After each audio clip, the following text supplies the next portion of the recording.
Franck Mériot, je le disais tout à l'heure, vous êtes directeur général de la CCIFC. Bienvenue sur ce plateau. Merci, bienvenue. Merci également. Alors, vous organisez une activité, c'est la Semaine française.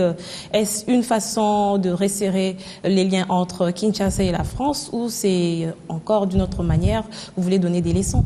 Non, les liens sont très étroits entre la République démocratique du Congo et la France. L'objectif de cette Semaine française est un objectif principalement économique. Dans le cadre de la continuité des investissements français en RDC et de leur amplification avec le développement du pays, nous avons voulu faire un grand événement pour présenter ici à Kinshasa ce que les entreprises françaises peuvent offrir pour répondre aux défis de l'économie congolaise. Vous l'avez dit, c'est une activité économique. Qui participe à la Semaine française de Kinshasa? Des entreprises françaises qui vont venir de l'Hexagone pour présenter leurs produits, leur savoir-faire, leurs équipements et leur capacité à répondre à certains défis, qui sont notamment les défis que vous avez évoqués dans cette présentation, à savoir les défis des infrastructures, les défis au niveau également de l'énergie, au niveau des ressources naturelles, tout ce qui peut contribuer au développement économique du pays. Mais en regardant le programme, on a l'impression que la Fédération des entreprises congolaises n'est pas trop présente. Qu'est-ce qui se passe? La Chambre de commerce et d'industrie franco-congolaise est membre de la Fédération des entreprises congolaises. Il s'agit d'un événement bilatéral, c'est-à-dire de mettre en phase les entreprises françaises et les besoins qui seront exprimés sur place, à la fois par les institutionnels, par les décideurs, par les dirigeants, les cadres d'entreprise et par toute personne qui est intéressée à contribuer au développement économique du pays. Alors en parcourant le programme, il y aura des débats.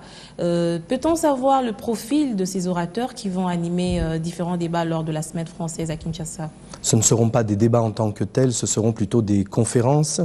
Ces conférences mettront aux prises trois types d'intervenants.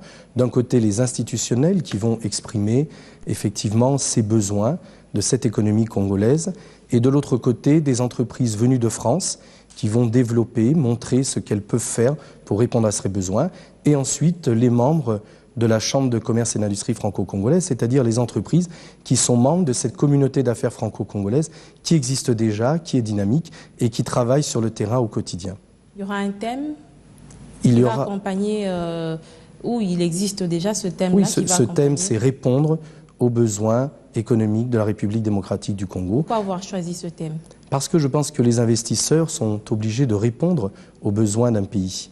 Ils ne viennent pas pour imposer quelque chose, ils viennent pour accompagner, pour aider. C'est le sens d'ailleurs de tous les partenariats qui sont actuellement entre les entreprises françaises et les entreprises congolaises, ou entre les entreprises françaises et les institutions congolaises, c'est-à-dire permettre à chacun de répondre aux besoins de l'autre. Et la Chambre du commerce de l'industrie franco-congolaise accompagne justement les RDC vers son émergence d'ici à l'horizon 2030. Peut-on avoir le chronogramme de cet accompagnement en quelques mots?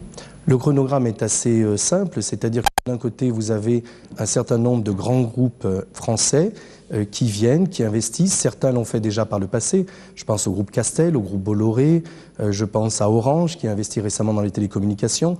Vous avez des grandes entreprises comme Alstom, comme Bouygues, comme Alpha Airport qui sont aujourd'hui présentes, et également tout un tissu de PME qui sont engagés au quotidien pour essayer d'offrir cette technologie française, ce savoir-faire dans un cadre concurrentiel et ouvert. Et dans ce contexte de l'émergence, Bisso, je pense que c'est une plateforme que vous connaissez, qui existe depuis 3 ans, qui a mis un clou sur le travail. Peut-on savoir, Monsieur Mériot, quelle est votre part en tant que Chambre de commerce? Qu'est-ce que vous pouvez apporter de plus à ce concept de Bisso?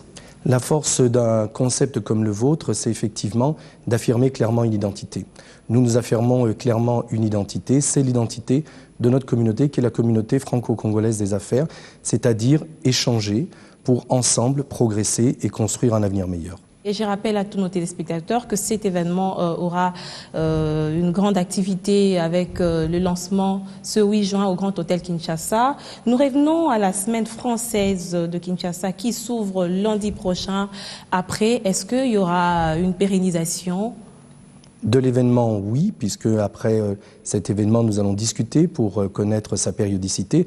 Mais de toute façon, la pérennisation de l'offre française est réelle, elle est certaine, puisqu'elle existe déjà, qu'elle se construit au quotidien, qu'elle se renforce, qu'elle se développe, et qu'ensemble, les deux géants de la francophonie, le géant économique français d'Europe, le géant congolais qui a le plus gros potentiel en Afrique, ensemble vont construire un parcours réussi.